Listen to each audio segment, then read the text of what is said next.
Bolton Wanderers have got a new manager. Steven Schumacher is in the door.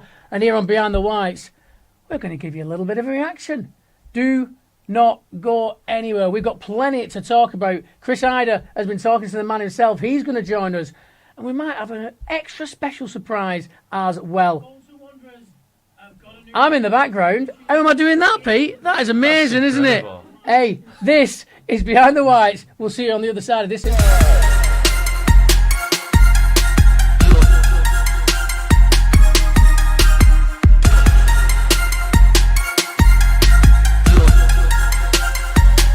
Not figured that bit out. So you've just got us. And here we go. All right. We are back. I hope you enjoyed that intro video. If you're on YouTube, of course, you get an intro video. The people on TikTok, they don't get that. But anyway, we're not bothered about the YouTube and the TikTok talk right now because it is all about Steven Schumacher, the brand new manager of Bolton Wanderers. We thought we were going to have to wait till tomorrow for all of this excitement. Oh, we were, yeah. It has been officially announced at 7 p.m. by the club, and just so happened to time very nicely for us here on Behind the Whites. And of course, on Bolton FM this evening, 8 until 10, you've got midweek analysis, and I'm sure they're going to be getting right stuck in to a little bit of Steven Schumacher talk as well. I'm Jim Bailey. This is Pete Johnson. I nearly got that the wrong way around then. I tell you. It's all going on here. But yeah, we thought we were going to have to sit on this information all night. Yes. We knew about it. Because we're the lucky few, the chosen few, but we had to. We were told we had to sit on it till tomorrow morning, which we would have done. Which of course we would have done, but it would have been very, very difficult. It would have been. Unfortunately, like, Mark Hyles had all of his articles ready to go as well. I'm sure. So it was in the best interests of all of us, I think, because I think somebody would have given it away eventually. Well, I mean, it wasn't going to stay Saturday. I mean, the odds dropped to 1-6 yesterday. Yeah, they did. Which. I know that the bookies aren't always the indication, but it is an indication that somebody knows something and some money's going somewhere in terms of the betting. So those odds get absolutely pummeled. And that's what we saw yesterday.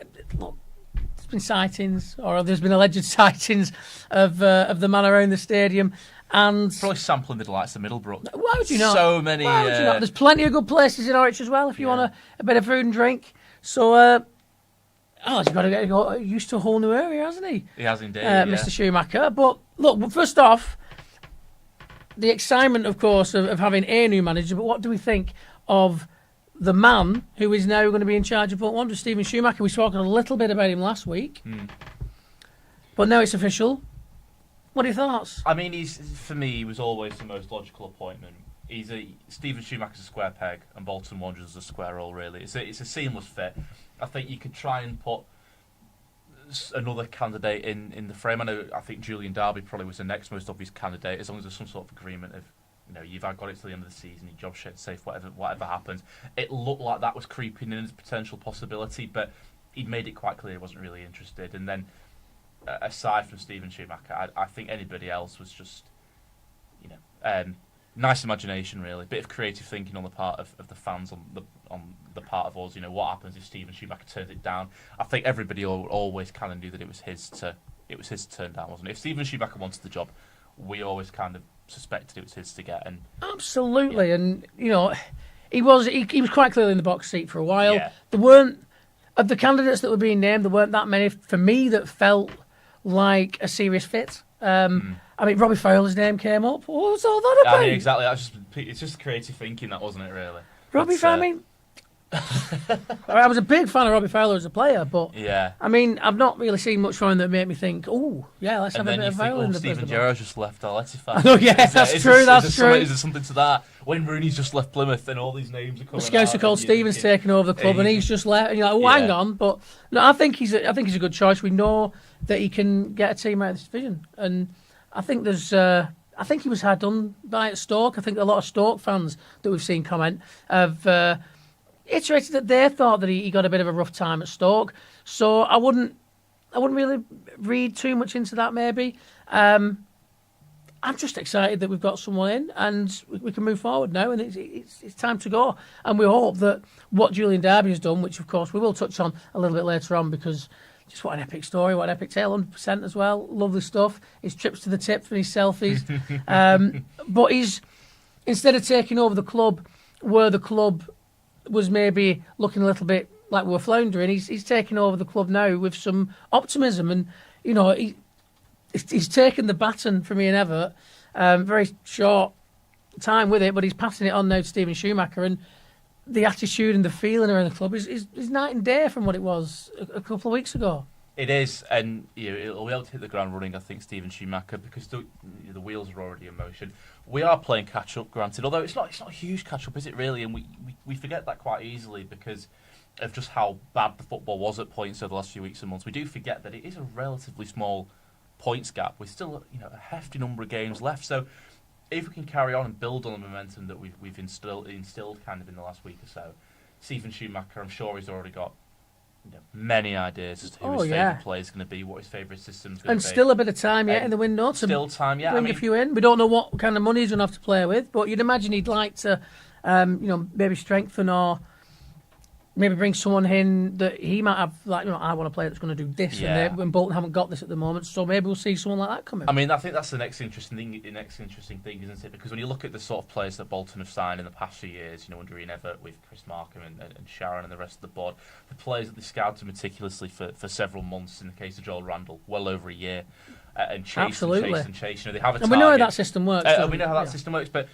to have a manager come in with a couple of days left of the transfer window. It's going to take. Well, when does the transfer window shut? It's not on. It's Monday. The first of yes, it's on the Monday. Yeah. It's going to take. It's going to take a significant departure from, previous transfer policy to get a new signing in the door now, at the behest of Stephen Schumacher.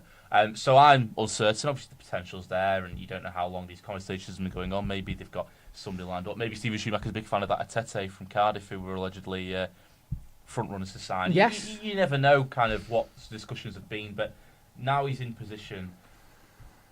I think he'll pretty much work in the squad that he's got. But I think he'll be very enthused by the squad that he's got, to be honest. I think, especially looking at what they've done over the past 2 games. Yeah, exactly. And it is player for player. It is a better squad that lost in the playoff final last summer. It just, for whatever reason, hasn't been working. And I think with the right man at the helm, or not necessarily, because I won't say Ian Evatt was the wrong man pretty much for most times in charge, I think towards the end, arguably. But certainly with a different man in charge, I think with that set of players, the sky's the limit. And I don't think Stephen Schumacher will be particularly concerned at this stage about bringing new players in. He understands the assignment, and he understands there's 3 days left of the transfer window. He understands that it's a board that invested heavily in the summer, spent in the region of probably up 7 figures at least on Joel Randall just a couple of weeks ago.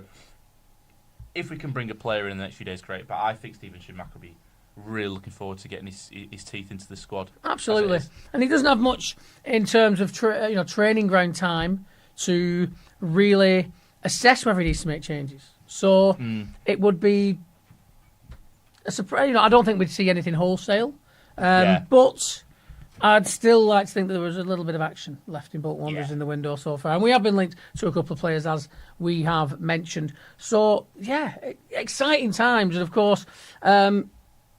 The club, well, of course, this has been confirmed by the club. There will be a statement which we should, of course, read.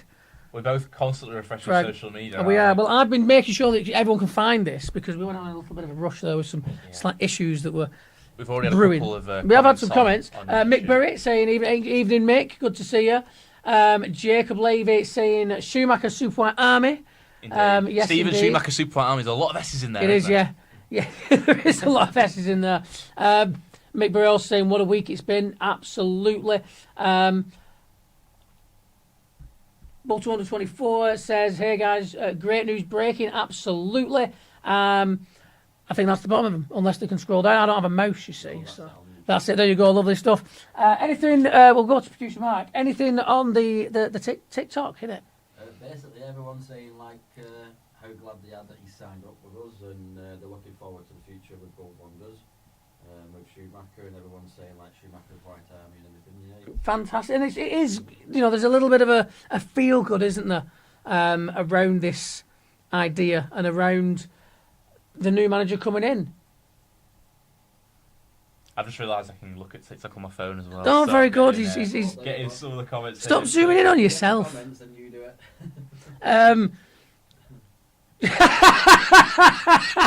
What's that? I put my glasses on it. Jacob Levy said, "Where's the bald fella?" That'd be Chris. Chris has been at the Tough Sheet Community Stadium. He's one of just 3 people from the assembled media to have spoken to Stephen Schumacher so far. So he got the interview with Stephen Schumacher. So he is at this moment in time, I believe, editing that down, and he will be joining us very soon to give us his first impressions of the new gaffer. As you can see, we've got a spare seat here. He's not been rolled up in a carpet and thrown off a bridge, or have just disappeared into thin air. Neither are we interviewing John Cena tonight, so it's just an empty chair waiting there for Chris, but he will be with us, so don't worry about that. And like I said, probably got the best insight of any of us at this moment in time into what to expect from Stephen Schumacher, because he has been sat interviewing him. And if you want to hear that interview in full, tune into Midweek Analysis tonight on Bolton FM between 8 and 10. They will be playing that out. Again, we thought we were going to have to wait until the morning for this, but as it turns out, not the case in the slightest. 7 p.m. tonight, the news was officially announced that Stephen Schumacher is the new manager of Bolton Wanderers. What have we got here? What's this? Wild Danny Rowe! A Wild Danny Rowe has appeared for his debut appearance. Episode 10 is turning out to be quite the episode. He's taking the set down. I tell you. Check for my shirt collection there, you. Anyhow. You've not even got the blue one, the best one. Well, have you got one of the blue ones? I do. Well, let's get it over here, hang them up. There you go. I've stopped wearing any of them because I don't want to have to wash them before every show. Well, there you go. So, Danny, Stephen Schumacher. I thought you were going to say Michael then. Michael Schumacher is not the manager of Bolton Wanderers. I'm not sure the skills would translate. Either Schumacher or Mick. I don't think the skills would necessarily translate, although they might be really good at football. On a good day though today. Obviously got a show on at 8 o'clock. Of course, yes. So we've managed to drag you in. Only just. Well, you're a big lad. It took both of us to drag you in. What do you make then of the new manager, Stephen Schumacher? Is he the choice that you were looking for? Well, I've obviously got a close family in Plymouth. And, yes. From what he did, from when he took over from Ryan Law, first 6 months, obviously he took his time, and then they had a full season crack, and they got over 100 points, didn't they? Over 100 points, yeah. Got to Wembley, were beaten by us. Yes, and there's no shame in that. No. And went to Stoke, had a bit of a hard time, didn't get the back in, was left, not had a job since. Yeah, the fans in Stoke though don't seem to have had anything negative to say about him really. They've all been very positive, and Plymouth, I mean, you'll know, Plymouth fans have absolutely loved him, don't they? Yeah, they loved him, and like you said, they were quite shocked that he went to Stoke, but obviously Stoke come in, you're at Plymouth, it's a bit of a jump in your career. He's obviously took that, and also close to home being the Scouser, so... Yes, that too. But now he's even closer, so... He is, we've got a statement as well. From lovely stuff. So, it's a bit of a long one. I'll just parrot the words of Stephen Schumacher here. I'm not going to impersonate the Scouse or German accent.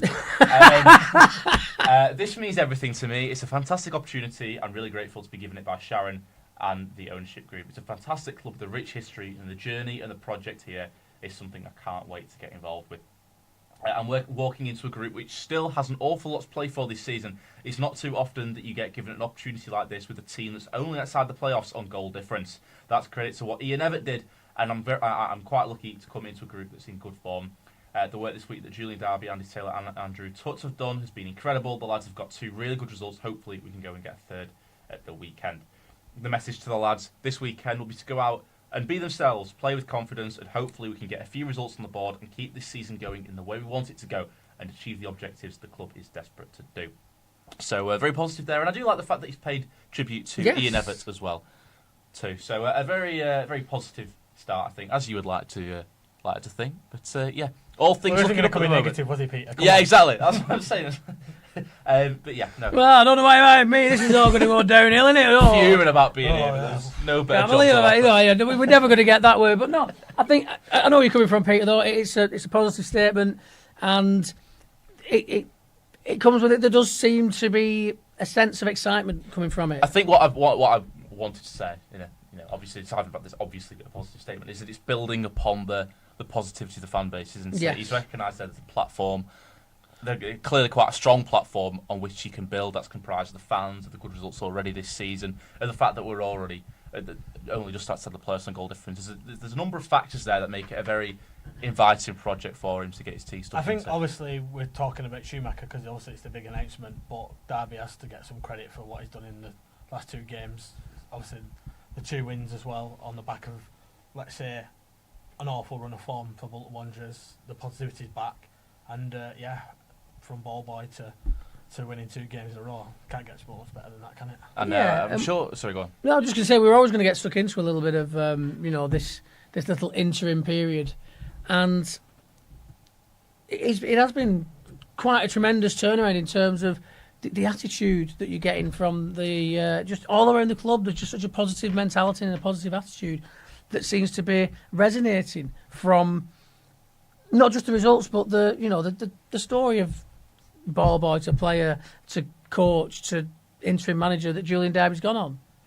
Yeah. It's just all been so magic. And I said it in our group chat, actually, what I'm quite pleased with is that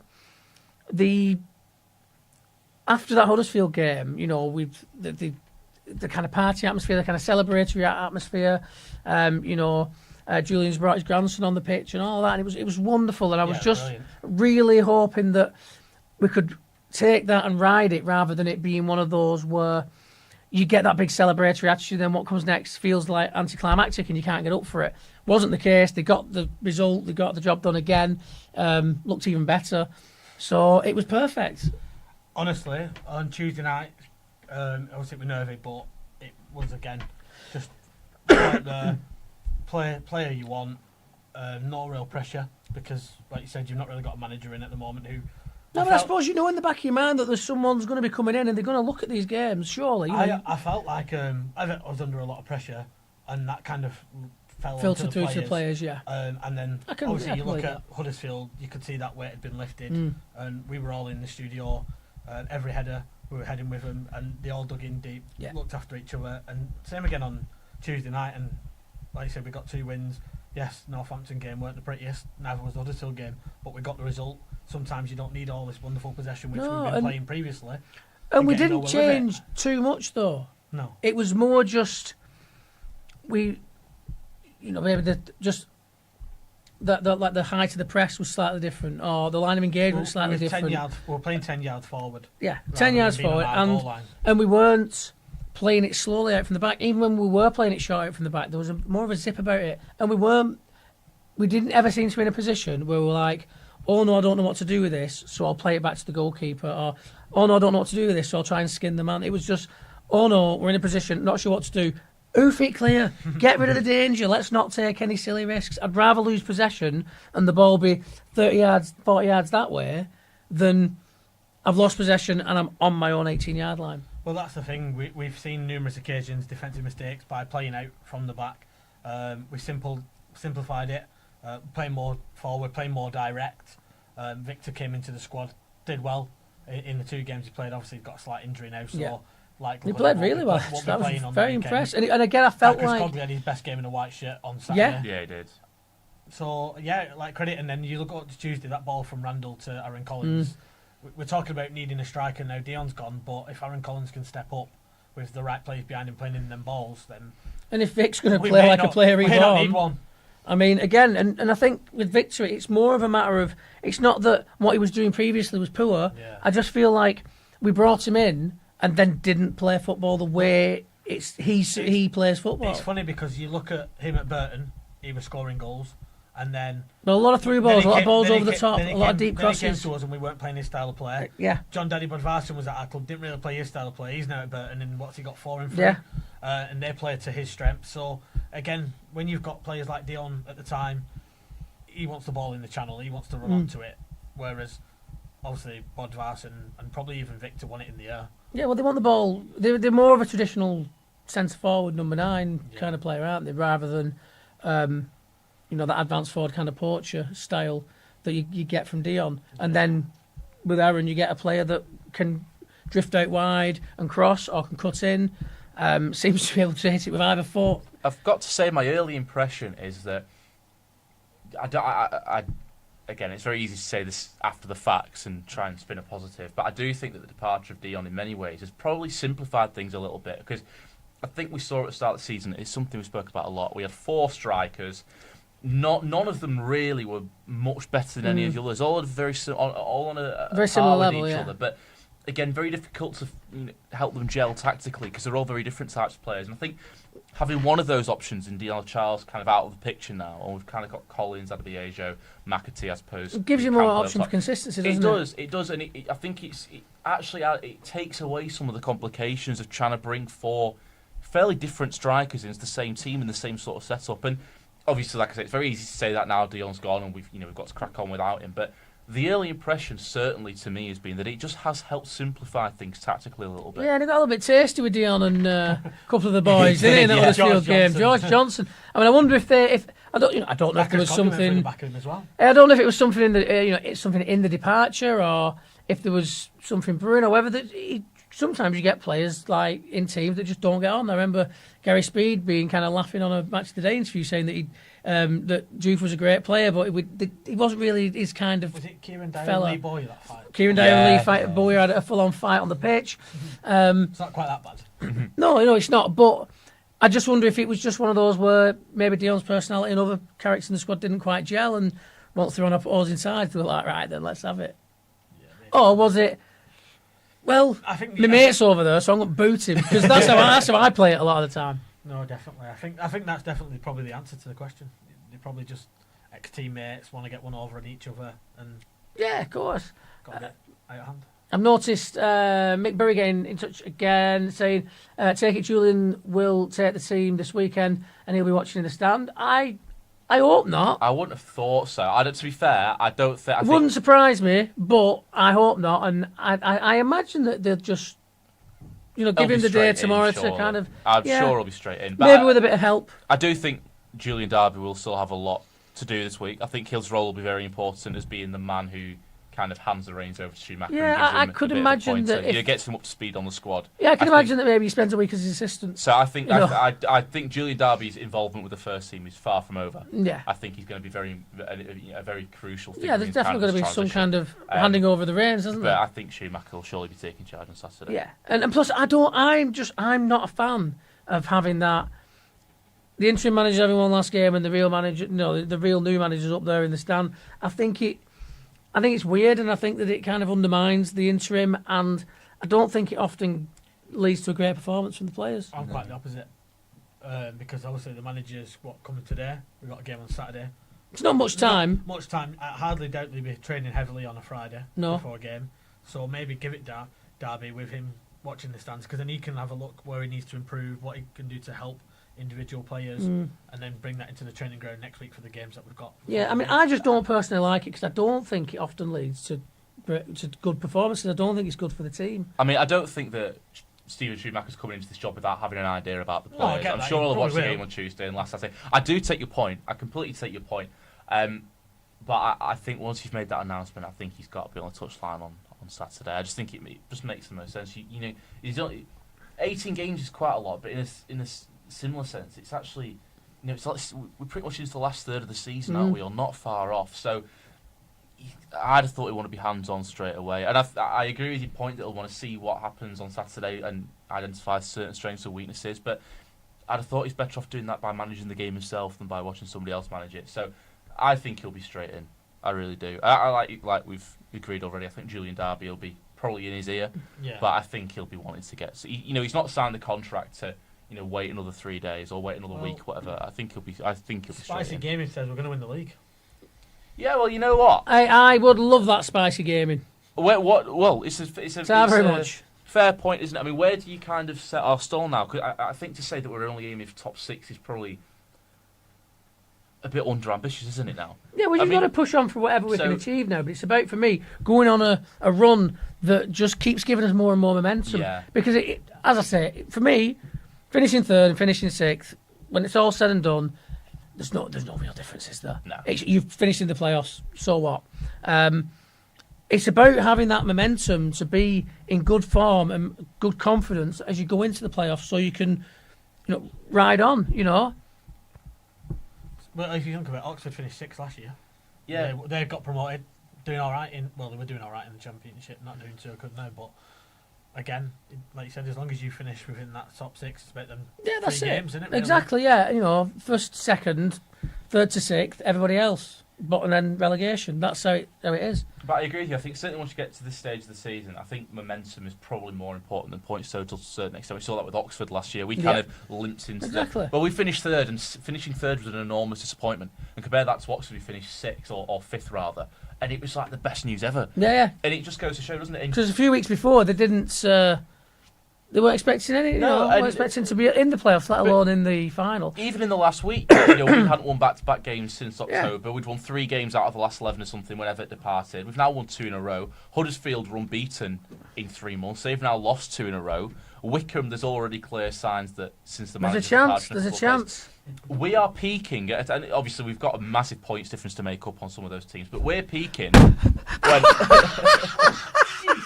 And in a seamless link, shall we speak to the man who not long ago was speaking to Stephen Schumacher and is now in pain? Just shoulder charge the computer. As he demolishes our monitor here for your comments. There you go. Comedy gold. As Mick Burry says, all it takes is to go on a run. One of the top 2, 3 to struggle and a bit, and who knows? Exactly, Mick. Exactly. Yeah. Thank you there, producer Mark, for just nipping in there and repairing our studio here. I tell you, the studio's took a battering tonight, hasn't it? It has, yeah. Danny's nearly took the backdrop down. Chris has taken he's got all rock and roll. He's smashing the tellies. But you are with the man that spoke tonight to Stephen Schumacher, the brand new Bolton Wanderers manager. Now, wait a minute, we got to get that right. It is head coach. Head coach? Oh, that's a bit different. Oh. Yes, it is. Very different indeed. Yeah. Well, we were wondering whether he was going to be taking forays into the transfer market, and maybe that answers the question. Is that going to be part of his remit? I suppose we'll find out as time goes on. Well, he ended up speaking to the Assembly Media at 6 o'clock, and what a day it's been, by the way. Oh, yeah.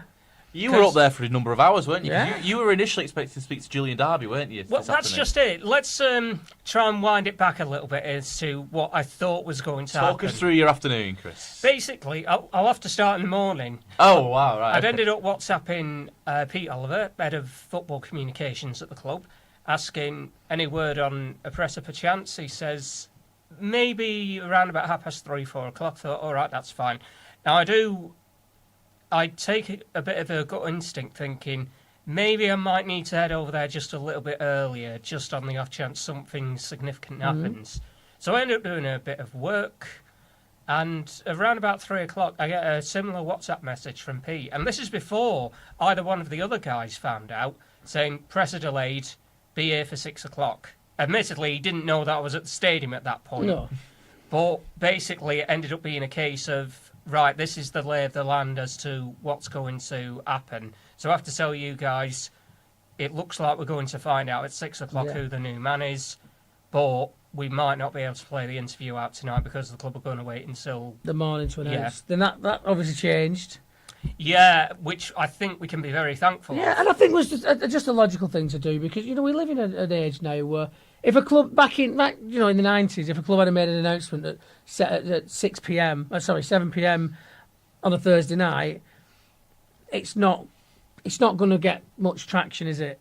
Because you might get the evening, the evening news reports and stuff, but the papers are already gone by then. Even the Bolton Evening News, as it was when the later edition had gone by then, it was sensible to wait till the next morning. But now in the social media and online age, news is just boom, boom, boom, boom, boom. It doesn't matter, does it? When you announce, it just gets it out there. And yes, okay, the papers have been printed for today, but the Bolton News is a very strong online presence, as do we, as do BBC Manchester, of course, who cover Bolton Wanderers.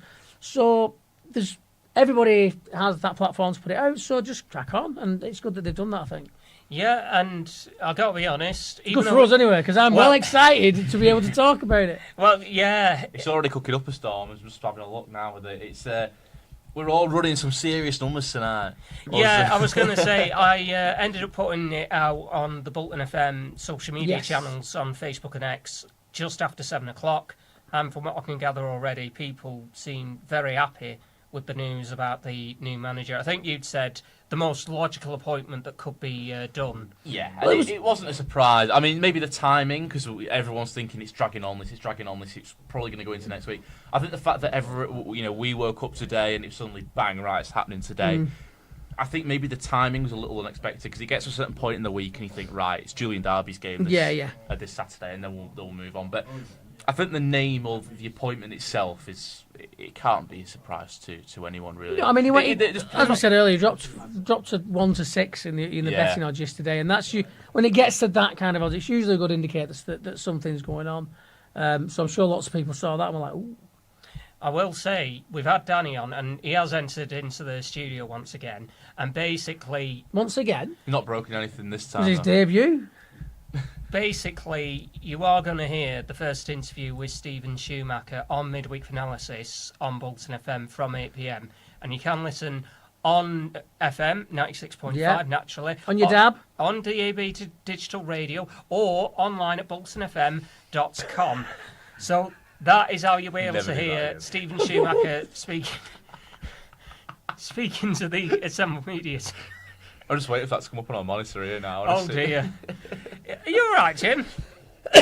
No, I've gone. I've ruined the image of it. Your professional demeanour. Yeah, my image had such caring cultivating. Curated. I've been a very sensible presenter. Your students are going to be, what are you doing, sir? Oh, they know I'm not a sensible presenter, don't worry about that. If you say so. There is one other thing I should say, by the way, about this. As we know, the transfer window does close, but on Monday, which is very confusing to me. I don't mind telling you. But Monday, 11 o'clock, that's when the transfer window closes. Then there's going to be a formal presser, on Tuesday afternoon at the stadium, which will have the usual assembled media, and from what I can gather, Granada reports are going to be there as well. So that's going to juice you up a little bit, just to put the formal stamp on it. So that could be very exciting, because one of our other shows, Tuesday Club, Pete will have the chance to play out the formal Stephen Schumacher interview from 6 p.m. Yeah, fantastic. You will. We're full of exclusives about FM, aren't we? Oh, yeah. It's brilliant how well it's worked out. We have 2 shows a week, Thursday and Tuesday, and we've got scoops for both of them. Yeah. So that's worked out all right, hasn't it? Stick that somewhere with wrestling, you know. We were talking about transfer window before, weren't we? And not to retread territory for people who are still watching, but I think we kind of came to the view that it's unlikely that for a board that spends so long kind of meticulously planning transfers, it's unlikely that they'll dip into the window at the behest of Stephen Schumacher within a span of 3 days, whatever. But you might think slightly differently, Chris. I don't know if you've got any inkling that maybe he's called them to action. As it turns out, he was discussing about what it's going to be like for potential incomings, and he is going to be quite heavy in conversation with Chris Markham. I guess with him being the head coach, that means that he will be the, what's the term to use, avatar. And he'll be told, these are the players we're considering. Are you happy with that? Yes or no? I think there's be a communication, won't there? And often, everyone, the director of football thing or whatever, the head coach, not rather than manager, and not being in total control of transfers, obviously seems like a very modern day thing. However, with the fact that Danny waving that phone about is really distracting me. Sorry. Ronan Darcy's Wigan. Ronan Darcy's Wigan. A bit of breaking news. Wigan Wanderers. Another one of our ex-boys there. But yeah, with that role, it's obviously seen as very modern now. I've reframed my thought. It seems a very modern way, but actually it's kind of similar to the way that Clough did it, in terms of he'd speak to Peter Taylor and say, "Oi, we need a player that's going to do X, Y, and Z," and they'd think about it, they'd come up with a name, and then they'd sign him. But Peter Taylor kind of was like, "Oh, I know what you need. Who you need is this. I need a player that does X, Y, and Z. Who you need is this." And they bring him in, and between his recruitment and Clough's management, it worked. And so it's not actually unheard of in terms of being how old school English football did work every now and again. It's not exactly the same, but I think it's probably the best more similar thing looking back to that system. Yeah, I think it shows a commitment to a philosophy, Got there in doesn't the it? end. It shows a commitment to a style of football and you know a profile of the sort of players that they're after. It shows they're trying to keep consistency, aren't they, from Everett to Schumacher? Which, you know, the appointment in itself of Steven Schumacher is not inconsistent with the appointment of Ian Everett. Very similar sorts of managers in a lot of ways.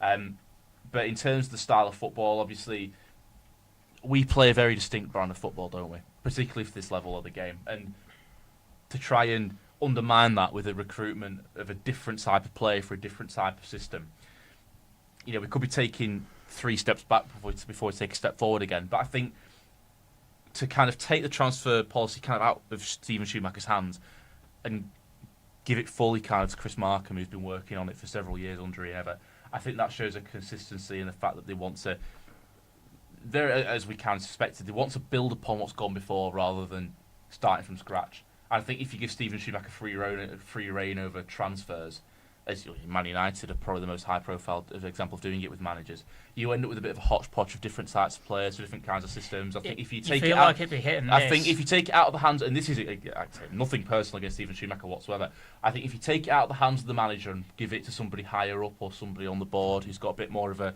all-seeing eye, kind of, I think that's how you develop consistency over time and help to build momentum rather than having a stop-start kind of, or Potentially quite a bitty so. kind of squad. But do you then also maybe end up with a squad where you look at it as a board and think, well, we have to hire a manager that plays a certain style because that's the players we've got and that's the players we've been recruiting for X amount of time? Does that maybe pigeonhole you in terms of who you then can hire if things aren't working out? When you know, as we have just done. Yeah, I mean, there's pros and cons to each, aren't there? I suppose you've got to weigh up which is which, but you know, a full squad of players costs less than one individual.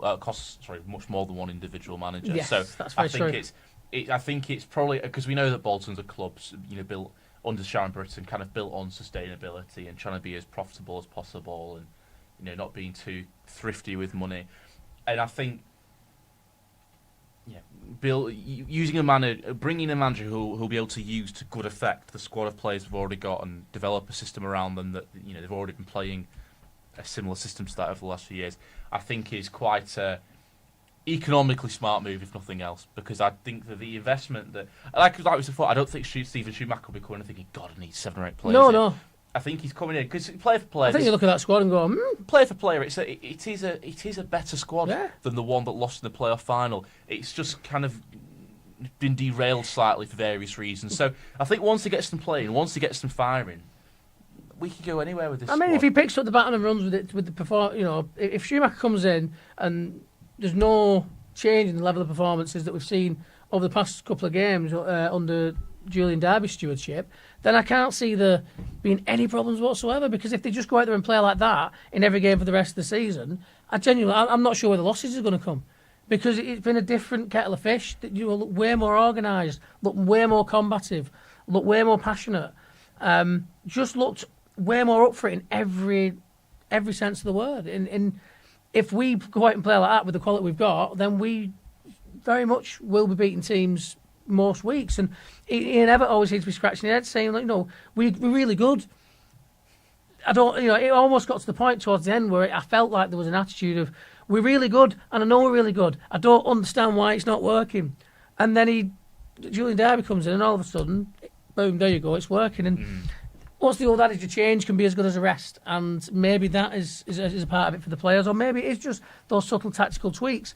But whatever it was, it's done and dusted now. And this set of players, this squad that we've got this year, has now shown everybody how absolutely amazingly hard they can play and fight, and what passion they can have, what desire they can have, and the way they can get combative with teams, the way they can get balls into the box and make opportunities in that way, which apparently we weren't capable of doing. We didn't have the right players to do. Well, we've just done it. And I think it's quite interesting as well that the line throughout kind of the months leading up to January, where the line was there's going to be a lot of ins and outs. We're going to be busy. We're going to be active in the transfer market. When what's really happened is we've brought in 2 players. Two. We've brought in Murphy and Randall. We've recalled Morley from his loan.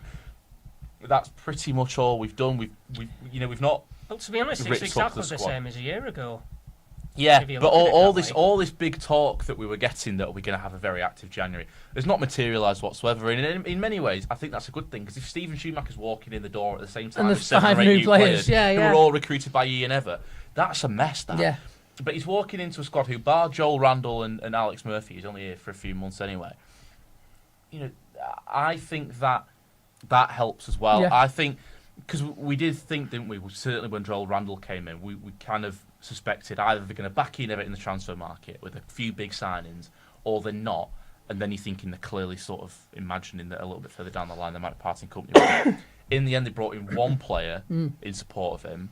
Within a couple of weeks, hadn't really seen the necessary turnaround and then parted ways, which, in hindsight, I think was probably quite a good way to do it. Yeah. They gave Evatt a player that he coveted for 2 years. He got him. There was no kind of immediate reaction, and then it just kind of made sense to part ways. Should have bought a Bobby McClellan at the window, though. Was it? I didn't have my glasses on. I thought it was Keane. I don't have my glasses on either. I thought it was Gary Barlow. Come in, Bobby. Everyone's welcome tonight. It is the 10th episode. It is the after all. 10th episode. We've got Bobby, who is on the Finalysis team. We've not got a chair for him, and he's really tall. But will he fit in? Will he fit in? He can crouch. We're live as That's the well, fold so everyone's going to watch you try and There do you this go. in real time. Yes, Oh, you'll see yourself in a Have a look moment. on there, over there. We're just about got you in. What do you make then, Stephen Schumacher? Very happy with the appointment. Obviously won the league at Plymouth. I don't think he did a bad job at Stoke, but yeah, excited what he's got to offer, and of course starts this Saturday. Yes, indeed. Yeah, he does. hopefully so. I mean, we have been having a bit of debate. You know, will it be one of those new manager in the crowd jobbies sat up there with Sharon while No. Julian takes over, or will it be full on Schumacher taking over? I don't like the manager in the crowd thing personally. I don't think it's good for the players because I don't know. I just think it adds an extra layer of pressure. But it seems to be that he's going to take charge, doesn't it? Yeah, that appears to be the consensus Good. from what I'm gathering. Now, I have to admit, because I was so much of a rush of getting the statement out on the socials, the club have released their own statement on the website that Yes. you can view, by the way, but I hadn't read what the makeup of the team is going to be under him. And the thinking was, is Stephen Schumacher going to be retained in some capacity for the first team, or will he naturally go back to his under-18s role? Julian Derby, me. What did I say? Stephen Schumacher. But Stephen it's Schumacher. completely understandable on a night like tonight why those little slips are happening because it's very exciting news, isn't it? But yeah, it will be interesting to see whether he is, just go straight back to his under-18s job. Is he going to be around for a while, just in that handover role, or will it just be, or will he be part of his permanent first team squad team? I don't know. He's still got a pivotal role to play, hasn't he? Oh, in this kind absolutely. of handover. I'd have thought he seemed quite content, doesn't he, Julian Derby, doing the under-18s. Yeah, I didn't that's get his the. bread I and never got the butter, isn't impression it? that he was interested That's his in the bread and butter, full-time so. position. But he's clearly got an important role to play short term. But I think long term we'll see him probably slip a little What bit. is his back normal into life shadows. going to be like when he returns to under-18s? Will he get a normal sleep cycle back Yeah. in? Will he be able to do his tip run Uninterred, yeah. I bet Julian Derby's actually the happiest man in Bolton tonight. I suppose, yes. He's had a roller coaster, hasn't he? Well, But and plus it's now confirmed. 2 for 2, 100%. Jobs are good, and Absolutely. yeah. Legend, isn't he? yeah, because that's the thing. He that already the was. longer it went on, the more nervous I would have got Yeah. that this 100% record isn't going to last because we'll get a draw or something like that. But it's just done now. 2 games, 2 wins. Love it. Well, I'm going to get off because Yes, you've got a this show is to do. Not quite a comfortable position. No, that's very true. He's in a stress position. Stephen Schumacher, Super Light Army, and we'll see how we get on this Saturday. Absolutely. Enjoy Nice a bit of one, Bobby. analysis. Yes, thank you very much. Had to get up in instalments. Yeah, there, didn't 6 you? minutes. 6 minutes. Well, 8 minutes if you include the 2 minutes for the news until midweek analysis goes live on Bolton FM. So do tune into them. They'll have loads more Stephen Schumacher chat for you right here. Well, it is right here, but not here on where you're watching because that's YouTube or TikTok. But get it on 96.5 on the DAB on BoltonFM.com. Shout at your smart speaker to play Bolton FM. You can't go wrong, can you? No, you cannot. You'll have to forgive me because the natural thing is when you're driving down, you don't look at your phone. No, of course. So I wasn't able to watch any of this before I was able to come here, but Oh, good, he didn't see that bit where we were all slagging him off. Yeah, good. although I can watch it back at my leisure. You don't have to, Chris. Don't worry about it. You're absolutely sure about that. Nothing to Look. see here. Well, there is a Simpsons reference you might like, so maybe it is worth going back. Okay. I have lost my train of thought, so we want to be. We're quite good at that, aren't we? Yeah, you weren't looking at your phone, so you hadn't seen what we were saying earlier on, as we'd got to. Yes, thank you. I think it's safe to say Julian Derby, the fact that he was given the chance to show what he could do, it felt as though there was the level of freedom that had been afforded to the players, potentially, you could say, in the last days under Ian Evatt. We weren't particularly optimistic, it has to be said. Not on here, and certainly not on air, before we had the Huddersfield Town Well, game. no, I mean, the form they were in, you've got an interim manager, the manager's just gone. It's his team, very much his team. How are they going to react? How are they going to respond? Even if they responded well, was it going to matter? We were playing Huddersfield. They've been beating everyone left, right and centre. We thought we got what we got, and it was pretty damn good, wasn't it? I think it was the perfect game for Julian Yes. Derby to walk into, to be honest, because the odds were so stacked against Bolton last Saturday. Yeah. That it just, if there was ever a free hit, it was that game last Saturday. And we were all here on Saturday, build up to it. And like you said, Chris, we knew that the odds were stacked against us. We knew the form that Huddersfield were in. We knew the trials and tribulations we'd been up against. But we were just loving it, weren't we? Even before the game had kicked off, like, this is something a bit different. Yeah. If anything happens, whatever happens, it's something a little bit different. And obviously, it was the best Bolton game I've watched in years. Yeah, it was just such a good feeling, wasn't it? was. I went home that night just absolutely buzzing. Yeah, I know. Like, so happy. And it's a talk of the town as well. And obviously there was quite a lot of negative chatter going on in the last few months. But Bolton, not since we won the Papa John's Trophy in 2023, as everyone would talk. You can't move to talk about Bolton. Even when we got to the playoff final last year, I know obviously we lost it and nobody really wants to talk about it, but it's not very often. Even if the build up though, it didn't feel like quite as like, oh my god, as the Papa John's. Yeah. Maybe it's because we'd done the Papa John's. Maybe it's because we'd been to Wembley the season before and we'd come. We got to the playoff semi-final the season before, so it was kind of expected. And I think that there was that element of like when we got finishing where we did and the way we did, getting to the playoff final. Right, yes, there was that pitch invasion against Barnsley and yada, yada, yada. But I think generally, amongst most of the supporters, it was a matter of, well, yeah, this is where we should be. This is, we shouldn't have had to rely on this. But here we go, let's get the job done. And I think we thought it'd be fairly routine, especially after smashing them 5-0 in the league not long before. But that's how football works out sometimes. And here we are. But you're right, Pete. I think there is, this little, the as much as, I wasn't anti Ian Evatt, but when a manager goes, when there's a little bit of negativity around the team, there is that kind of lift of pressure, that little release of stress, and it's not quite as, it doesn't feel quite as bad, even though saying it felt bad maybe feels like a little bit harsh, but it was starting to get that kind of feeling about it. Yeah, it was. And once that's gone, that lift of just the weight off your shoulders was fantastic, and I felt it, and we don't work for the club. We have our connections through the media and through Wanderers TV and things like that, but we don't work for the club, and so it wasn't as if it was my livelihood or anything like that was being affected.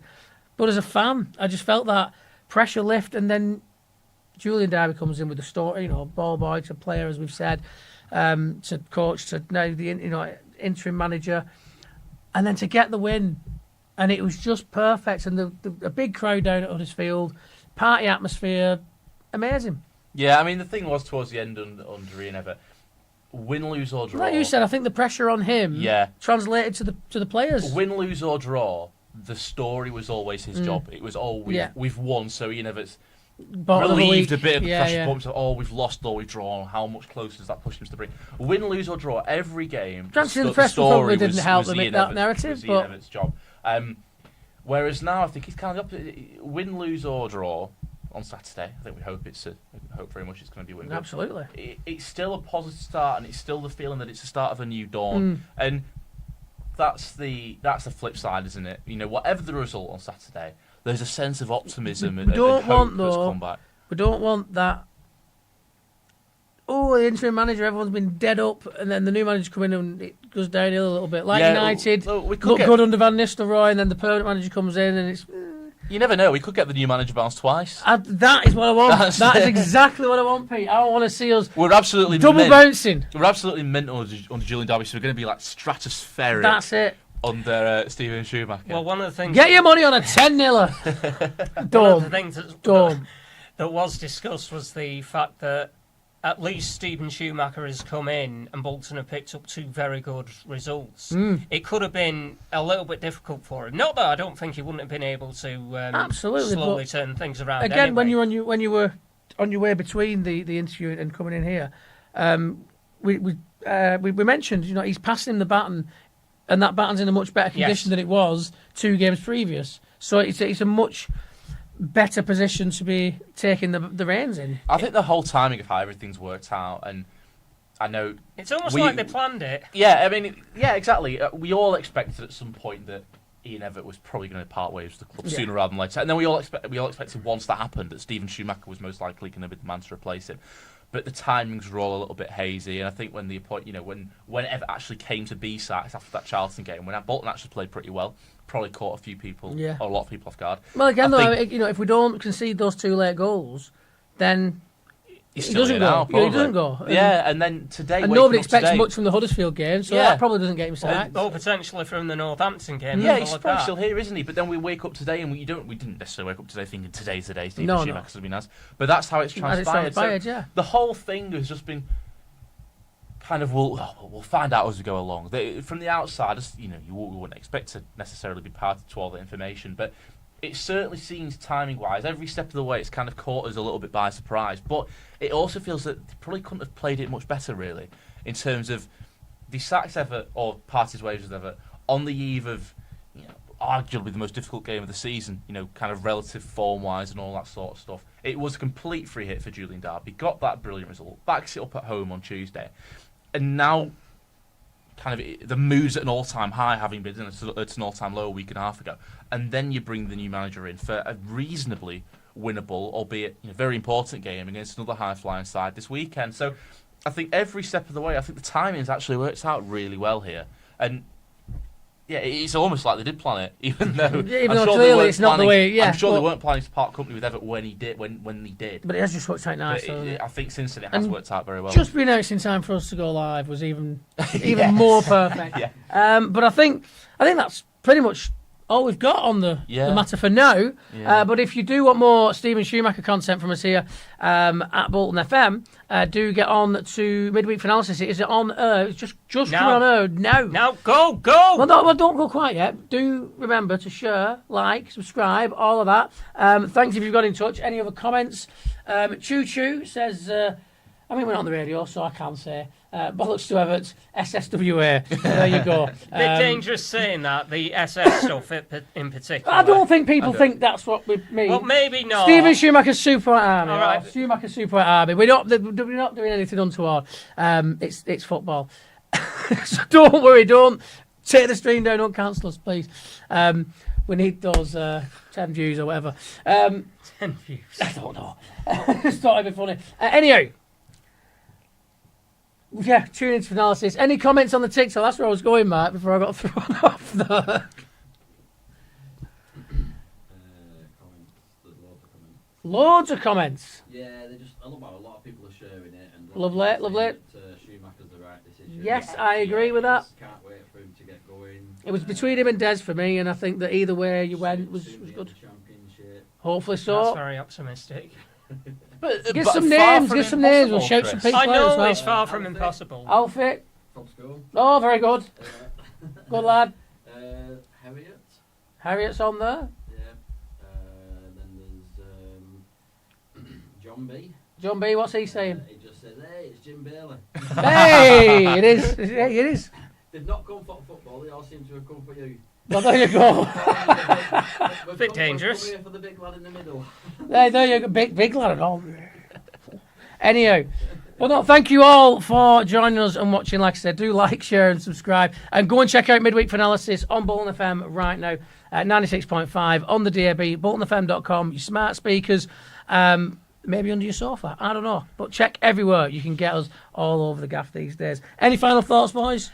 Well, the women did nicely at the weekend. Oh, yes. 4-0. It's been such a Schumacher-dominated episode, like the 90s and 2000s Formula One championships. Well, really. But there you go. I was going to get a reference in at some point. But, the women did play 4-0, was it? Yeah, 4-0. Not as straightforward as you think on this occasion, because they were only 1-0 up heading into the final 20 minutes or so. So it was on a bit of a knife edge, and then they end up scoring 3 times in the last 20 minutes. So it floodgates adds opened. a fair bit of gloss to the scoreline in the end, it has to be said. But a win is a win is a win, and you know where it goes from Well, here. where Bolton Wanderers women are concerned, a win is usually a win, as that's all they seem to do. Well, that's all you can ask for. Right? How long And until they get promotion sewn up? It can't, we're it not can't be that far off now. now, as far as I'm concerned, because I need to look at the table, but I think there's something like 11 or 12 teams in that Division 1 North. And my guess is by now, they're past the halfway stage of the season, there can only be about 4 or 5 more victories required, providing other results go in their favour as well. And they should be a Premier Division side come the end of March, I'd say. Lovely stuff. Well, that's when we'll plan our Behind the Whites promotion party for Bolton Wanderers women. A cracking project, as we always mention. We've got the shut up here, kindly donated by the by Marcus from the club. He gave it as in your size as well, didn't he? Yeah. Big lad in middle's not fitting in that. But there you go. Do like, share and subscribe. And as I say, keep it Behind the Whites.